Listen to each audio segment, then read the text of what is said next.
tend to default to the Calvin and Hobbes explanation of alien life, which is the surest sign that there is alien life out there, or no, the line is intelligent life out there, is that they haven't come here yet.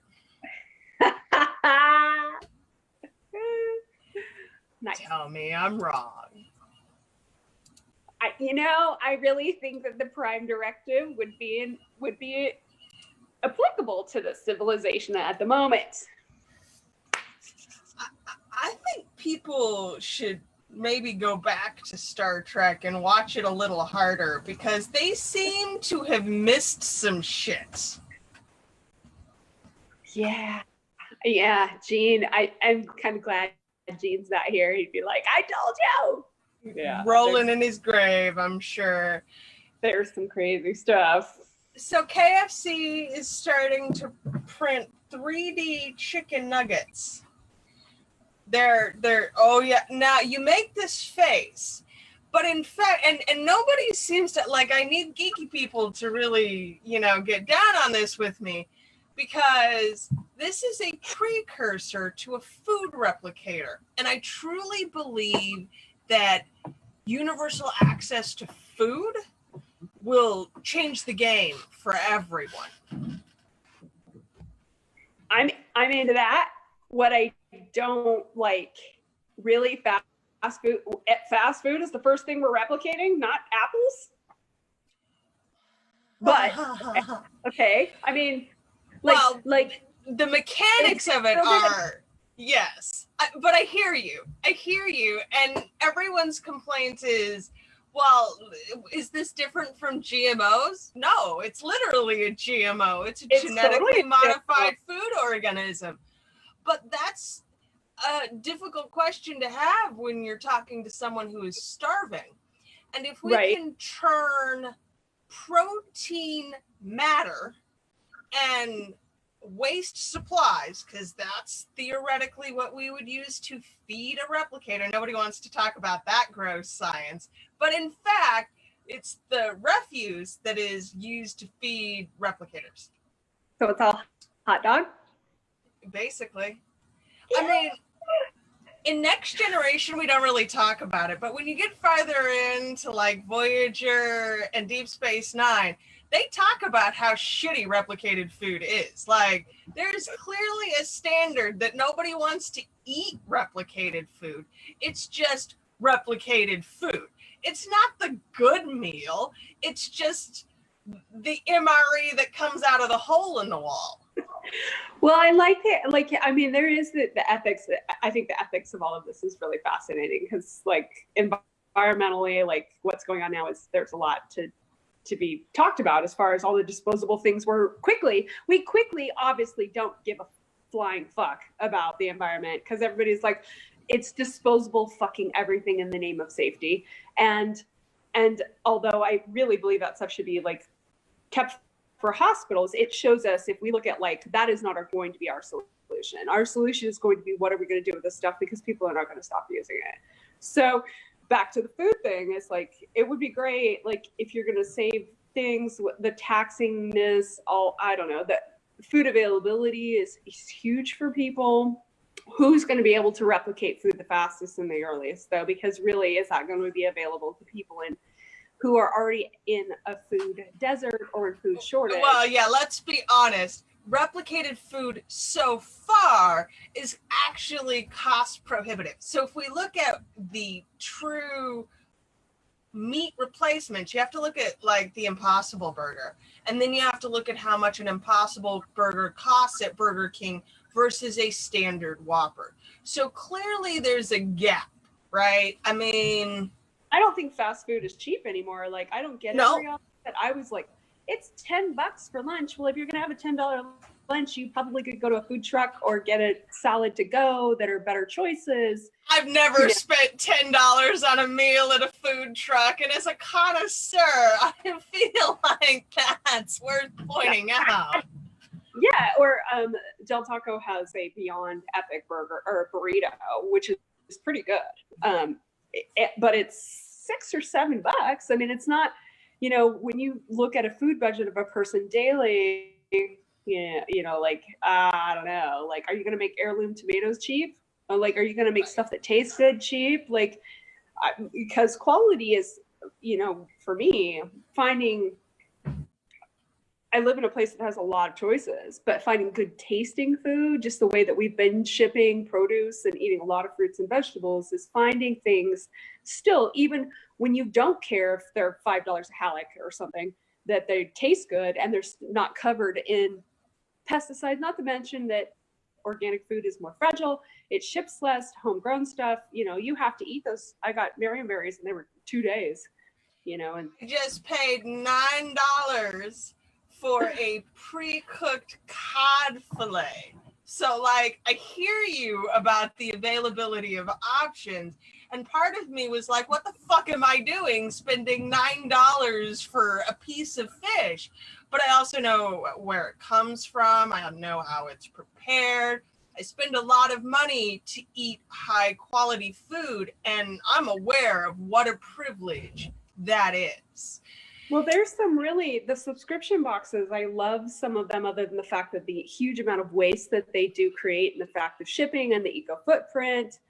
And like, it's not, but there's Wild Alaskan now does line caught, basically a guy with a boat. These are they're supporting guys with a boat, gals with a boat.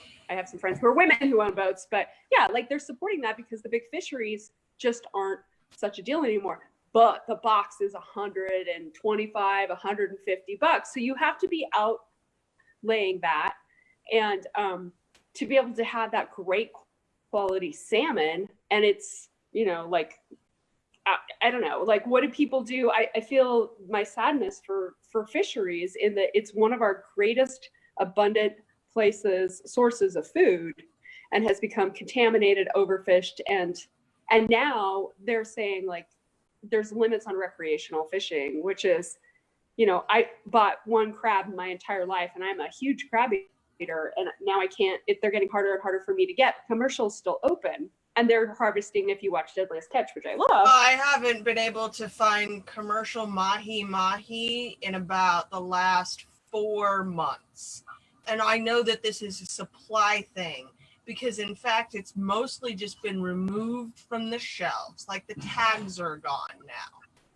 Yeah, it's not, for a couple of things. They were like, it's the depth water, it's the depth of that particular fish. So I know that when I was living on the coast, I knew the name. They were going to another fish that was that kind of deep water pelagic fish that was similar to get the mahis. Plus the fact that if you've ever seen them, they're beautiful, and when they die, they flash. It's cruel I feel like, and I love them, but you can't get them anymore. And they went from 25 to 35 to just gone, like, per pound. Like, they're just not available here anymore. But there's a lot of Ono is becoming popular over here, which I'm surprised. Ruffy and rockfish. Rockfish is fairly plentiful. But the point is, like, that big, like, it's like halibut. Halibut is very hard to find, and the quality, you're really getting cheeks now instead of like halibut fillets, because it's so expensive, because they've trashed it. And yeah, like, this pandemic has done some interesting thing for people, because they have to learn to cook. And what are you going to learn to cook? I know subscription boxes are up, but they're ecologically, in some ways, a very unsound product versus going to your grocery store. So one alternative that I do like to recommend is the Imperfect Foods box, because they're nationwide mostly at this point in time, and they are very specific about working at wholesale deals with food providers for food that was going to be trashed. It's either mislabeled, or it's slightly out of date, or it's a funny fucking shape. And we all know how people are about their funny shaped produce. So in a lot of ways, it's very ecologically sustainable, because you are buying food that was going to be trashed anyways. Yeah, like, I love those things. I love that. Like, I always check out they have at the local food stand over here. They have a little shelf that's like ugly, or the uglies, or just like, you have to eat it right now. And since I love heirloom tomatoes just to eat, not necessarily beefsteaks, but and little popper ones. They're like, oh, they're just so good. But the heirlooms are so fragile and they taste just so amazing. Like, anyway, I could go on and on. I wish I could ship you some, because there will be many, many, many tomatoes here in about a month and a half. I do not know what precisely I'm going to be doing with all of them. My husband was like, so we're reaching the stage of garden supplies where we get to stop buying pots and soil, and now we have to buy canning equipment, right? Yeah, that's where we're at. Which is not, like, I've been making ice cream, and I've been talking about me making ice cream. I really, because I like ice cream, but dairy is so sensitive for me anyway. If you throw other allergens and additives on top of the additives, for me, it's like, I just start, my face gets red and flaky and itchy, and I like it. And so making it, though, has been a fun way to use the things, and it's kind of a treasure hunt. I mean, we're all a little bored, right? Like, and I don't like to cook a lot during the summer. I don't like hot food. I'm eating a ton of salads and things like that. This is like something I can make. I'm going to try to make some sorbet this week, but honestly, I can make everything. I can make everything from scratch. It's not a big deal for me. And I realize now, for a lot of people, like, that's not true. Not true. And they can't make food they like from scratch. Right. And so I think that with like the subscription boxes are so good with the recipes and like learning to, if you're learning to cook, but they tend to be like all those packets, all that shit. Like, I'm sorry, that's one of my frustrations with, I found all these great health food things now, but to keep them in the price point where people want to buy, like I found these great nuts, like Barucha nuts. I'm like, I really want to try them. But they're $16 for an itty bitty tiny bag. And that was like, and then you have to ask, how are they harvested? Is that actually sustainable? Because I can no longer, in good conscience, eat cashews after learning how toxic they are to the work. Oh, do you not know about cashews? Cashews and I had never been friends anyway, so it doesn't matter. So it doesn't matter to you. So I can tell you, I can ruin your illusions about cashews. They're horrible. The ball of them itself is poisonous. So they have to be pulled apart, and this of course has to be done by hand. And it eventually just eats away the fingertips and fingers of the mostly, let's be clear here, women and children who are doing this work. Well, if it was a never before, it's definitely a never now. And that's the thing, is like, I stopped kind of buying things out of, not kind of, but with rare exception, I don't buy things out of season. Partly because they're grown and shipped fairly green, so they're not as tasty. They're not to maturity, which is when they've got all their vitamins packed into themselves. Like, I love asparagus, and you can buy it in the dead of winter. You can, that's lovely, right? But it's $7 a pound, and it's from South America. And I would prefer to buy as local as possible. And I enjoy my freaking raspberries like crazy right now. And they don't taste good. So I've switched. When I was living in California, that was a big switch for me, because I was like, the big thing about papayas, right? Papayas are my favorite. And most people now are shipping those horrible, huge strawberry papayas, which, unless you know how to pick them, and if they're often green, right? So if you get good ones, they're delicious, but otherwise they're mealy or they're gross. And I really like little Hawaiian papayas. I don't know if that's what they're actually called, but they're the fat ones with the little nubby nose. They're $5 or $6 now year round here, and they're horrible. I'm like, not gonna buy them. But if you're in California, you can buy them. In Hawaii, you can buy them 2 for $1. Like, but the point it's about what's available. Right. And what are we, because we were talking about what are you tolerating? And it's some of the stuff of like, what have we been putting up with that we're not going to put up with from now on? Like, energetically, like, we all know that food is going to be really important. Food is, I think we're focusing on health now too, so much more of like, what are we putting in our bodies? Because we want our that's important, because if you don't, so COVID is wildly underestimated, I think, as a disease, considering how many people I know who have had it and who are recovered and are still months later having symptoms. Like, I still have chest pain. I still have difficulty breathing sometimes. I had COVID 5 months ago. So at this point in time, it's permanent, right?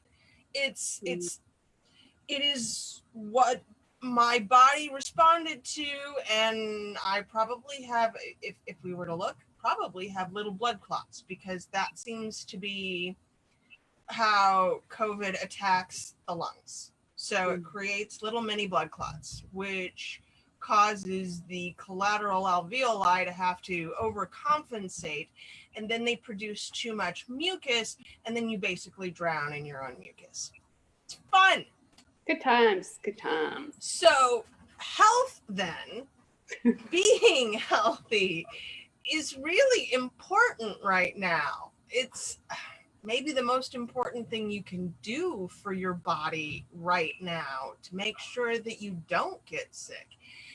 And we were talking about this morning, and I want to come back to this because it was such a great conversation. Is eating something that you are allergic to a form of, what did you call it? Torture? Self-torture? No, you were a little more eloquent than that. Self-punishment. I think it is. I think, well, here's why. Because there was this old thing, I think, I'm trying to remember if this is one of Doreen Virtue's teachings, which we will address at one point. We're going to have to do a whole show on Doreen at some point in time. Well, and I'm going to go ahead and segue right now. It's like, I don't quite get we're all about choice. It's just not the choice that you're making. There's that. So one of the things that she taught, and the reason I'm saying is because her teachings to me are not invalid, because she's taken some of them back, but not the core of her teachings, which I think were good. She was an eating disorder counselor. So that was where she started teaching her angel stuff, was how to, like, doing books about losing your pounds of pain is actually a really great book that she should still, in my opinion, stand by. It's very hard to find, but it was about emotional eating. And so my question, one of her points is that we tend to crave foods we're allergic to. And I thought, that is interesting. And then when I did an LCAT test, the foods that I actually tend to be like, I gotta have some of these, were indeed things that I was allergic to. Now, if you know, and I'm not talking about the exception when you have a piece of birthday cake, but if you know you're allergic to something, why in fuck's sake would you ever eat it? And myself included, because I am allergic to everything. Honestly, I have some sensitivity I mostly have sensitivity to pesticides. You have some pretty severe allergies, though, I know. And it's a thing to have to navigate. Heather is with us now. Heather is allergic to potato. Poor Heather. Potato is in fucking everything, because they use potato starch in almost everything commercial. And when she started exploring this, I was like, at some point in time, I think that you are going to have to pay a local to help you do food prep, because she is a mostly single mom. She has a boy now, but like, she's been single mom for 5 years, and she's Scottish. Remove potato from her diet in a quick, easy manner that allows for her to eat healthy. In the UK, good luck. Yeah. No, no, because it is. I mean, depending on where you're being, like, obviously there's still but when I lived in Scotland, like, at one point it was like the one thing I could eat was a baked potato that wasn't fried. I mean, it's still a country where a lot of the available food out of the house, and like, there's a lot of good stuff, but there's also, I don't know what food is like access right now, but like, it was very expensive to find nice cuts of meat and things outside, like, I can't remember what but I felt like it was challenging for me to eat when I was living in, and I was in Edinburgh. I was like in a very big city with a lot of access, and I found a little local chain that had a lot of good things to go. but escaping mayonnaise was impossible for me there. So, and that's fine.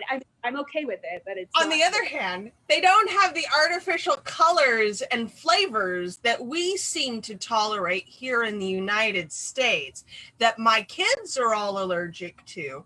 So, I mean, Red 40 does us in. Yeah, and mandatory.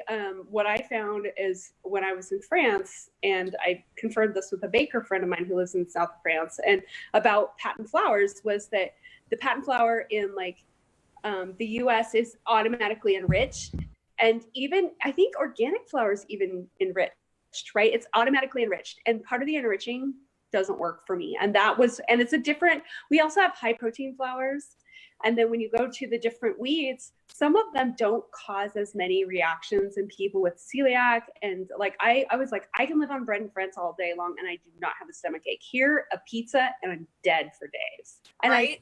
I love pizza. I love pizza. It's high gluten flour too. But I'd rather have one piece of really good pizza. But I just got something, I got Domino's the other day because I wanted it. And I had a flaming like 2 hours later, I'm hot. I'm like, I couldn't have clothes touch my body. I'm walking around the house like I'm having a hot flash. I don't have hot flashes. That's not what it is. And whatever that is, like, I don't know. That's totally off topic, but like. But it's not. It's what we tolerate because. Well, it is. Like, yeah, I mean, I feel like I'm kind of lazy sometimes because I'm like, I am so sick of I have a fairly good larder of things to make smoothies. But I get tired of cleaning my fucking blender. I mean, it's how lazy is that? But it's true. I'm like, it stops you. I was like, okay, maybe I need a bullet, like something that's easier to clean instead of a Ninja, or maybe those new cups where I'm like, oh, but that's wasteful. And I'm like, well, maybe I'll just do scrambled eggs. So my smoothies, because I am, after 20 years of making dinner for everyone, making all the meals, let's be clear, making all the meals for everyone, all of the time, Mama went on strike. This happened last year sometime. I'm like, I'm not doing this anymore. I cannot. I cannot work and be expected to feed 5 fucking people all of the time. So here's what we do now. My oldest daughter cooks dinner 2 days a week. My husband cooks dinner 2 days a week. They're all responsible for their own lunches except for the 3-year-old. And most of my food now, which doesn't thrill me, but it does. It comes from a subscription service. My smoothies, which I love, come in these biodegradable plastic pouches because they're dehydrated. So then I put it in a shaker bottle with a scoop of collagen before I go to bed at night. And in the morning, I have a cold, frothy, they're pretty tasty, actually. But yeah, it took me a long time to get there and to get to a place where I was like, no, I'm not doing this anymore. I will not tolerate being responsible for everyone else's food, especially when it makes me so unhappy. Well, yeah, like I eat very differently than my family, but I still want to have family meals with them. You know, all of my family, like, I mean, none of them have any of the issues that I have. I just, or if they do, they don't notice it. I'm not sure, but we grew up on like, here's your pork chop with the mushroom sauce. Tasty.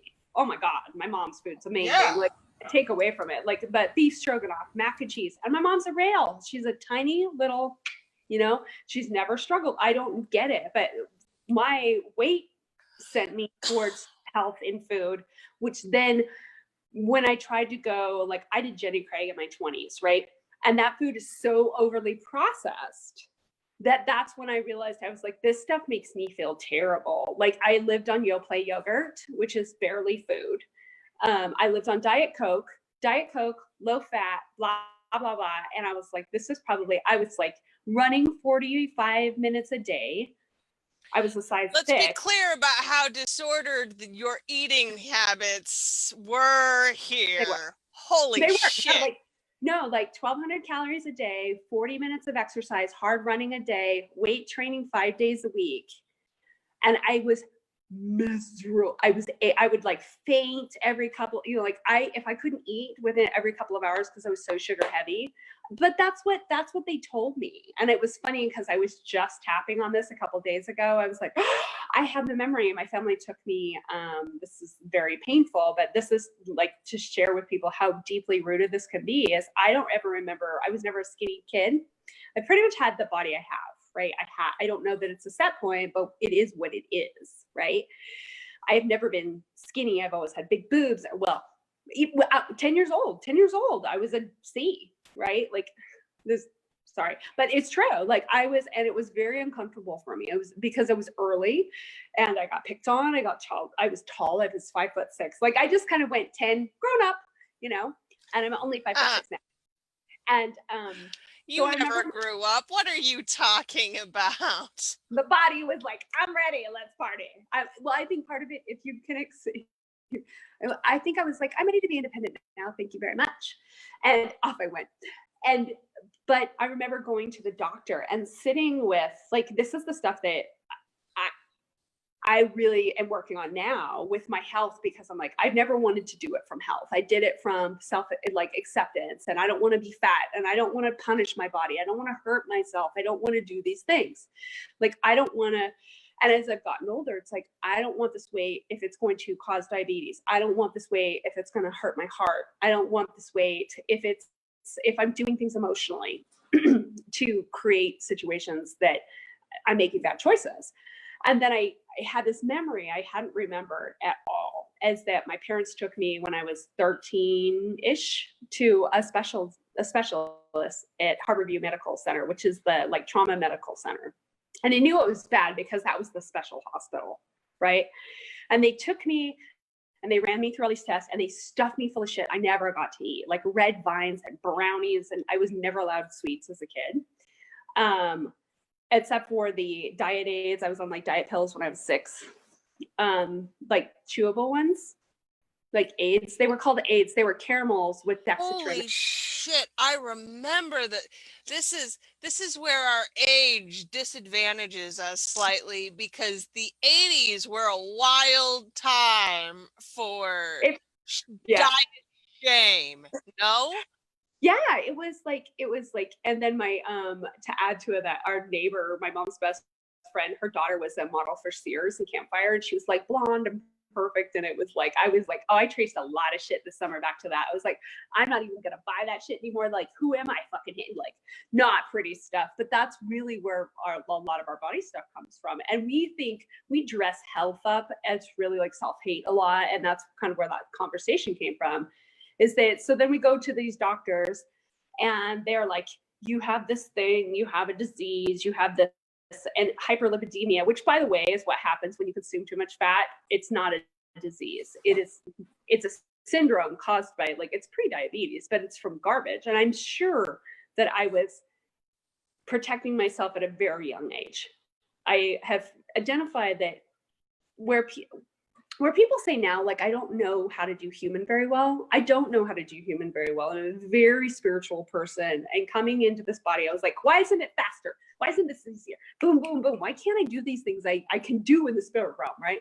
And I really believe that that's where part of it was for me. And just being a very sensitive person, sugar was my friend. Food was my friend. Food is a constant. I went through very severe, and I don't ever talk about this, but I went through a year group of eating disorders, and it was the best thing that ever happened to me, because I didn't realize, I thought something was consuming me, right? When you feel out of control with an addiction, it was so brutal, because I saw these beautiful women.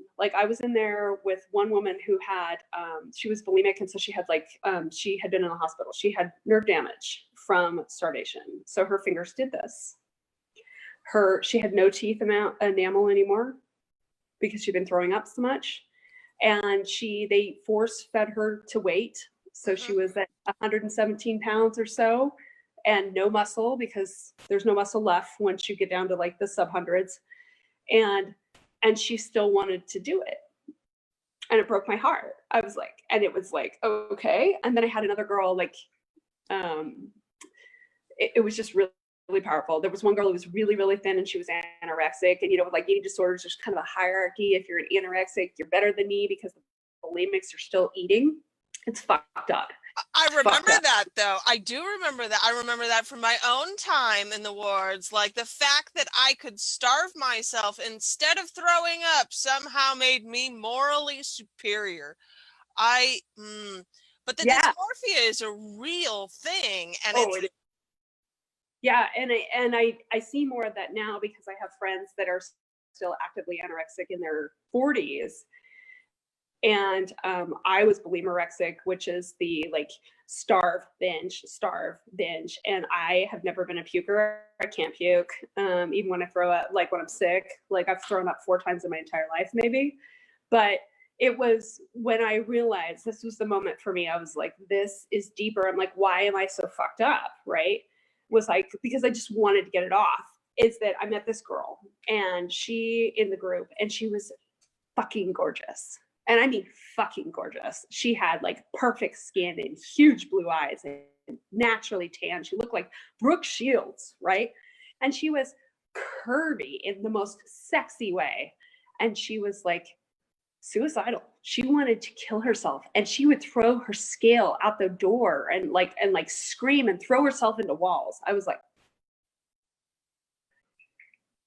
she hates herself. And it was the first time that I realized, like, I was like, if she's that beautiful and she hates herself, could that be me? And it was a beautiful, so now, like, I refuse to lose weight from the I hate myself thing, or I want to fit in. Like, I refuse, like, I will only make choices that are like, and it's taken a long time, honestly, because this shit is so ingrained into us. When we don't look at the beliefs and think, well, I just don't have self-esteem, or I don't have will, or I don't know how to do it, or my body is this, or my body's doing this to me. That's how it's always felt to me, because at 13, oh God, my body is doing this to me. I still hear that one periodically, as though it has a mind of its own and I'm not in control of it. Yeah, that's hard. A hell of a mind fuck. When you're emotionally out of control in like a binge or a shopping spree, or for those of us that, like, I have emotional regulation has come through a lot of work to me. So to be able to stop something and like, nope, I'm not making that choice. It could be ugly and hard, like the stop, because it's not willpower. It's like, this is an ingrained habit. This is a response. Most people aren't willing to go there. But what I realized when I was tapping on this was when I went to that, they gave me a diagnosis that was like ingrained. I was like, oh, this is my body. It will never change. Because they said, and now the irony of this is some very, very obese people, and I have no problem with the weight.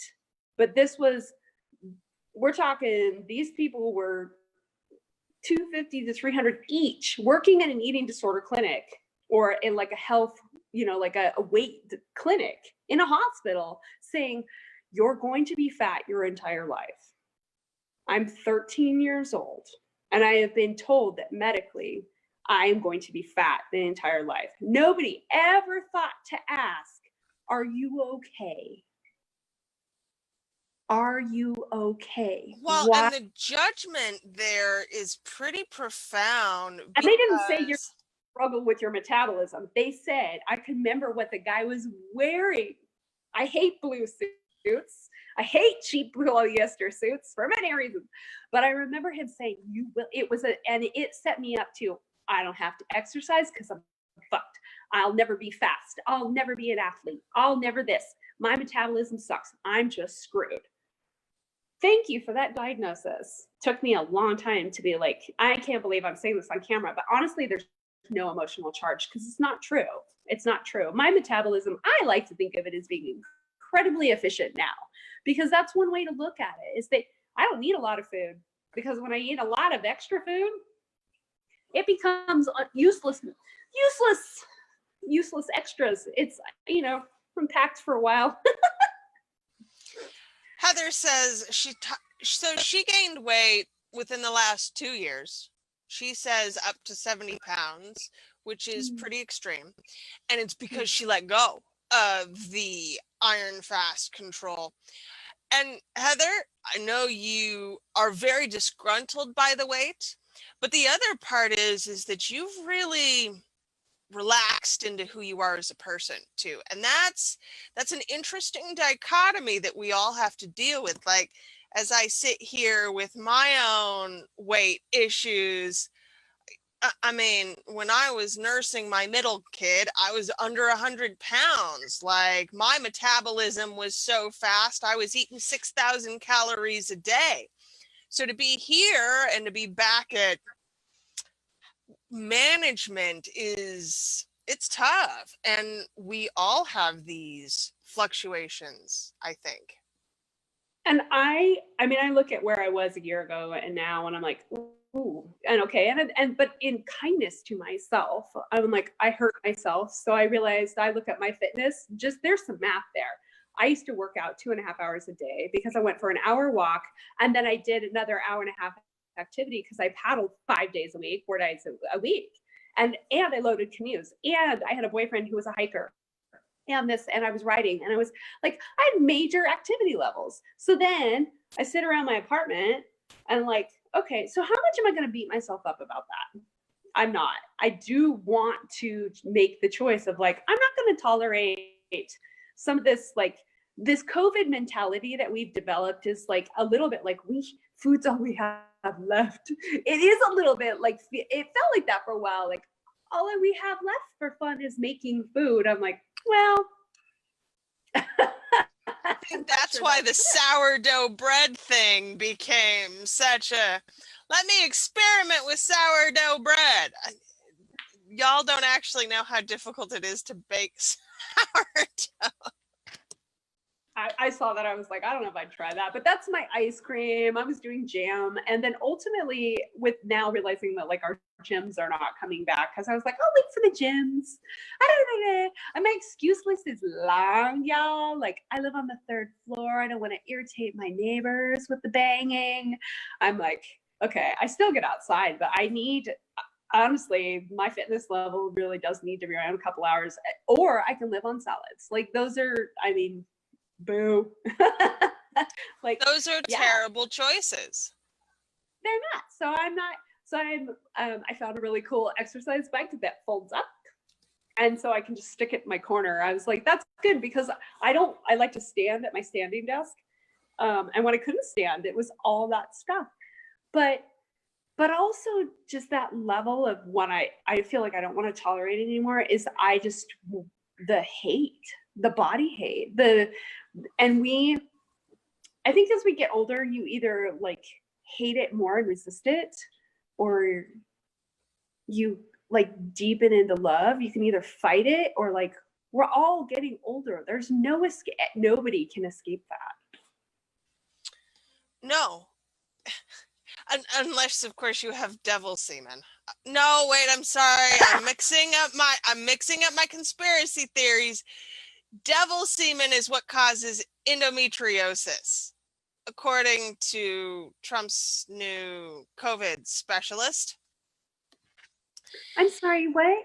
Are you serious? Are you fucking... It's trending on Twitter as we speak.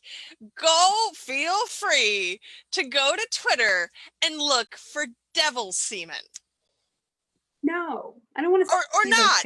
So that brings us back to, I think, one thing. I read an article the other day that fascinated me because the responses to it were visceral. It was about Taylor Swift's new album. Oh gosh, what? And it was lovely. It was a, what have you done with your quarantine time? Because here is Taylor over here making a brand new album. Well, let's be clear. Taylor has a lot of money. Taylor has no children. Taylor has a lot of space and time and energy to create. Taylor does still have the same relative COVID stress, I'd argue, that most of us do, but she's in a much different headspace. And the responses were largely from women who were like, man, if I had that kind of money, I could have probably written a new album in the last 6 months too. Yeah, but did you write an album before that? No, fuck that shit. And that is, I think, the point that I really was struck by. Because certainly for me, my schedule has changed. I've reduced my work hours pretty dramatically, and they just keep ticking back week after week after week. I'm like, no, I'm not available for this many hours anymore. I'm done. When I'm done, I'm done. And I'm learning, because this is the guilt monster is where Briar lives. Briar lives with a lot of guilt about not doing all of the things or doing all the things correctly, or whether or not, I did it wrong. Holy shit, there's a lot of guilt. But the reality is that I'm learning to let go of it, because it doesn't serve me in any way. Guilt doesn't. Yeah, I mean, like, who's guilt for? And then, like, I think I shared with you, I was in a family situation where I was like, this is surprisingly non-triggering. Mm-hmm. Holy fuck. Like, it was great. Like, the thing is I really love the idea that everything pays off now or pays off later. Like, that's from Stephanie Ann Houston, is that, like, everything you do is going to pay off. It's going to pay off now, it's going to pay off later. And some of the stuff that we do, the deep work that we all do to support our businesses, some of that you just don't see for a while. And although I've had manifestations where I'm like, boom, boom, like this morning, even my hair stuff, I was kind of talking about my shampoo. I ordered this shampoo I really, really dig. And it was like, it's not showing up. It's not showing up. And like 10 days. I'm like, right? And it was stupid.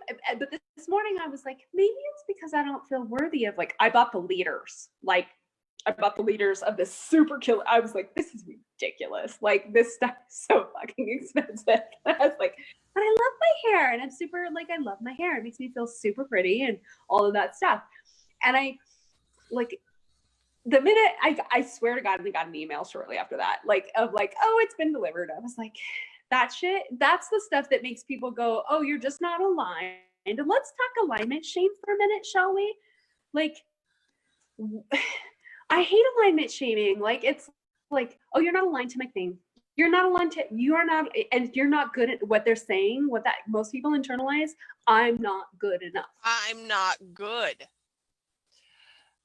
I remember, so, and I think that, I don't know if that's gendered or if that's just universal. I can't tell. When my daughter was, God, I want to say 17, 18, right on the cusp of adulthood. And we were at a church function. And one of the questions, and I can't remember specifically what the question was, but I very specifically remember that her answer was, I just want to be good. And it honestly, I felt traumatized by that. Like that she doesn't feel like she's good enough.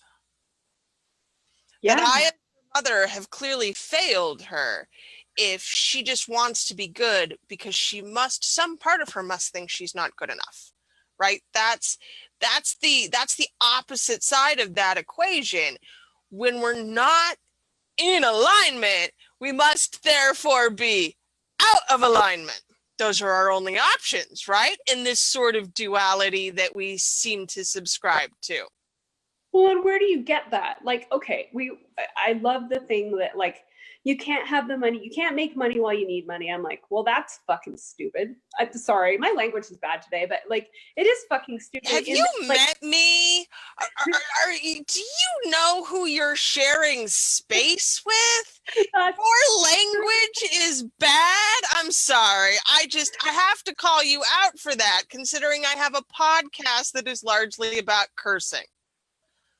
Well, it's just it's a habit. Well, there's two things. One, nice girls don't curse, because if you're not smart enough to come up with another word, that was my grandfather. Well, if you're not intelligent to come up with another word. But also, life as a publisher where you really can't curse. And I've always wanted to be on the radio. So I'm like, I gotta roll back my fucks. But because you can't. You can't do you that. can't on the radio, and that's why we all podcast now. Because I don't give a fuck about the FCC. Yeah, because won't it be interesting if they start regulating on Facebook? But that's another. Oh, what were we? I was digressing. You were digressing. Fuck. Before the fucks, we were talking about worthiness. Worthiness. Oh, of course I got distracted. So I used to have this thing about like when people are like, I deserve a day off. I'm like, do you? Do any of deserve? Okay, maybe we deserve healthcare.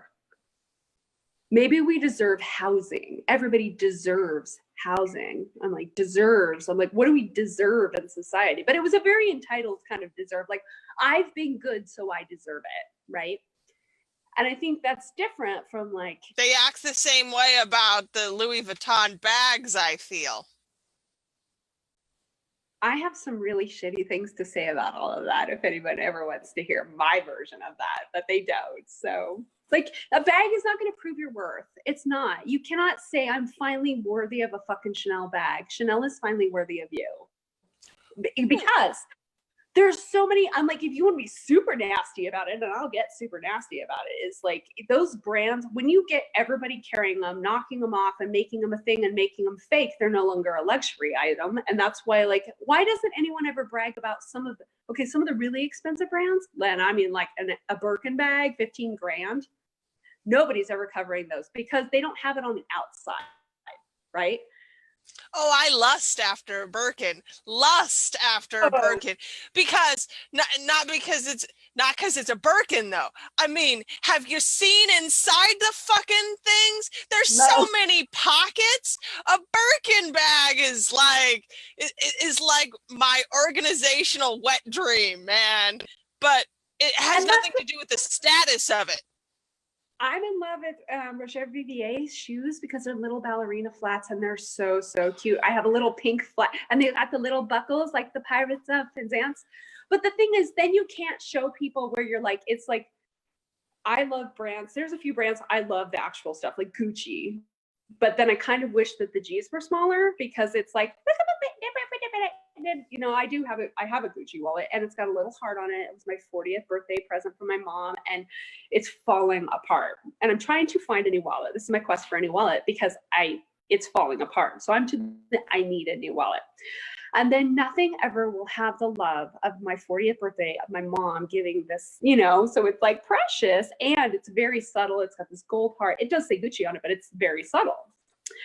And I've heard this. I was in a mastermind where they're like, oh, I felt so unworthy walking down the Vegas Strip, walking in there. I'm like, look, whippersnapper, because I really like this kid and I wanted to straighten her out on this, in my opinion. Because she's like, someday I'll feel the worthiness. I'm like, no. You know why? Here's the truth. Those brands want intelligent, successful people to carry it so they can continue the brand ideal, right, of exclusivity and luxury. No, it doesn't work if all of a sudden you have like that. We'll talk about this, like the big ring thing. When all of a sudden cashiers at a bank or a grocery store were carrying 5-carat diamonds, what does that mean? Like, I'm not trying to trash the diamonds, but the thing is, one, we're getting caught on the fact that could be as a former jeweler, that could be a totally flawed ring. In fact, I can look at your rings. I can look at rings, diamonds, and say high quality, bad quality. Most people just say size. I have seen some $85,000 fairly small rings, right? And I've seen some, I can tell you a $5,000 cheap ass, like looks like glass, right? We're putting our value. Is that what your husband means to you? And I love big jewelry, don't get me wrong, but like, you can't put your value in your stuff or let the stuff give you the value. Same with the alignment thing of like, I'm not making money because I'm not aligned because I'm not good enough. So I'll just keep buying these $5,000 programs until I'm fucking aligned to this coach. Not true. You know, and you talk about the diamonds. We've been talking about the bags. And I keep coming back to like, what will I tolerate? I won't tolerate any material item that's been made or mined from slaves. And this is something that we have to talk about the Uyghurs right now. We have to talk about what we're getting from China. We have to be aware that they are literally forcing an entire subset of their people into forced slavery to create your Apple phone, to create your Nike shoes. If we're not talking about that, if we're not talking about conflict diamonds, like both of my boys, so this is my daughter's birthstone. And when it was my push present, you know, in the way that those are very controversial, but it was my husband's acknowledgement that, you know, we'd done a thing, it was hard, have a ring. Okay. When the boys were born, they're both in April. And I'm like, well, great. Because I won't buy a diamond that I can't verify its lineage from. I won't buy conflict diamonds. So I know I don't have birthstones for either one of my sons because you can buy Canadian diamonds. And that's actually, they're just very expensive. They are. But very expensive. But at some point in time, that is likely what will happen, is that I will buy probably just one ring with 2 diamonds on it so that I have them both there, because I energetically, I don't see how that can't matter, right? Like, if you say that the energetics of the thing matter to you, then it should matter to you that it was created by slaves. Yeah, or I mean, I will say one of the great things about, okay, here's the difference between Louis Vuitton and Italian goods, like, because and French and Italian manufacturing, right? There's an area in Florence where because we actually went to the Gucci store when we were there. My sister-in-law's like, I want to buy Gucci from the original store. I'm like, let's go do it, right? And we went, and my mother was just like, people were horrified. We left the Uffizi because she's like, Arch smart, I'm going shopping, right? Teach his own.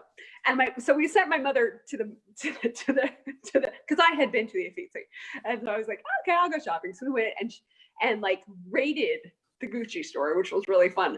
But to buy it from a house of like that, like that's buying fragrance in grass. Like those things are really cool versus buying something that costs $47 to make in China that's marked up for packaging. Those are some things like with luxury brands, you have to be aware of, like, there's now, what's the parent corp of Louis Vuitton also owns a lot of champagne. It owns Cristal. It owns this, and it's picking them up. I think it just bought up Prada or something else. Oh. It bought up something. It's who was it? Maybe it wasn't Prada, but they're buying those, and it's what is luxury? Like, I love jewelry.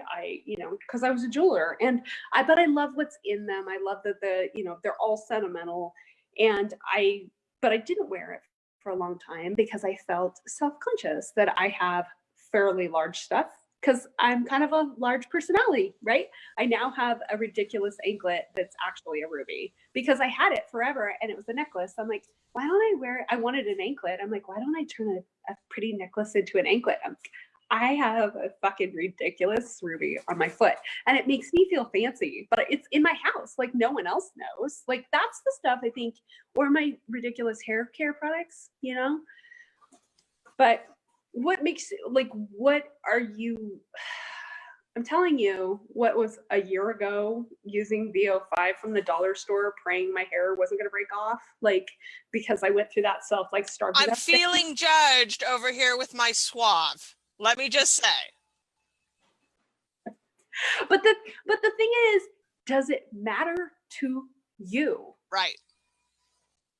And that's the thing is, so I bought a vegan, like handmade American, like all this stuff, and it's great ingredients. It's expensive hair care, and I choose that. I choose my bath products. I choose my stuff. And I can also, like, because I've also worn other stuff that makes, because my skin is so sensitive, like a disaster, right? Well, and there we come full circle back to allergies and what we tolerate within our own bodies, because for you, hair care, skin care, they matter. You're allergic to so many of the chemicals that are in that stuff. I have seen you, I can't remember, you put lotion on your hands or something, I don't remember what it was, and you started getting hives. Like, well, and the thing is like, you know, okay, so there's never not been a dude in my life who looks in my shower and goes, holy fuck, what is going on in there? I'm like, a party, a fucking party. And now the next dude who looks in there and goes, oh, you just need like Dove unscented or some Dr. Bronner's, which I love, but like, you know, and some Trell. I'm like, we're probably not going to be a match, pumpkin, unless you're fine. You like, you can bring that in. There's space, there's shelf space, but like, but I ain't getting rid of mine. No, like, no, well, and relationships, like, I mean, under all the what are we tolerating now, I shared the MatCon, and if anybody has a chance to watch this, just watch it in sections, because the whole idea, and I hit you with the narcissist thing earlier this week, is like, what are we tolerating? Well, I had tolerated these relationships, but he's like, everybody who's an ex is a twin flame. And I was like, fuck, true, right? True, all true, right?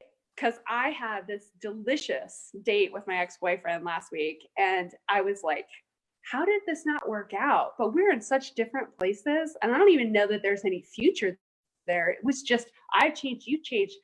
This is fucking beautiful now. It almost doesn't even need to go anywhere else, like, because it's so great. I was like, wow, that's cool. And then it reminded me of what good felt like, because my last relationship was very, very, it was a nightmare. Let's just call it what it was. It was, but here's the thing is as much as I was like, you're an asshole and you're this, and I was like, there's a lot of cat amber, it's fucking rare, right? And I was like, I fucking hate him. Like, the part of me still fucking hates him, right? Like, but where was I that I brought that in? Not once, but 3 times. And he was the third, and the third guy just like that I was like, I have got to get into this and find out what it is about me that feels so fucking unworthy, that this is how I expect men to act. And I put up with it once they show it to me, and don't leave. Like, never mind who cares why you attract it. I like kind of think we're overgoing is when someone shows you that this is painful for your soul. Yep. Anything that's painful for your soul, we need to be like, I love you so much. We're going to go ahead and go. You and me, soul, we're leaving. That's it. Not any judgment on them. I don't care who he is. I don't care what the story is. I love you so much. And then what if every time we say that, every time we say no to something like that, our chances of finding the real person or our real career or our deeper selves or our better life just goes up a notch or 10. Because, and this is where we wrap it up, what you tolerate is what you call it.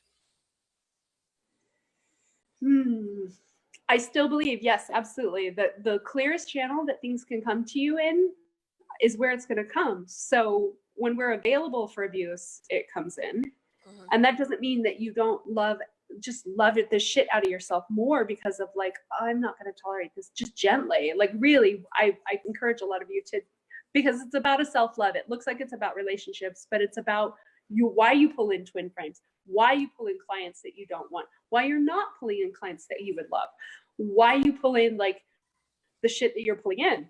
And it is really profound, especially at the end where I was just like, oh my God, it's so good. I love him. I just think he's profound.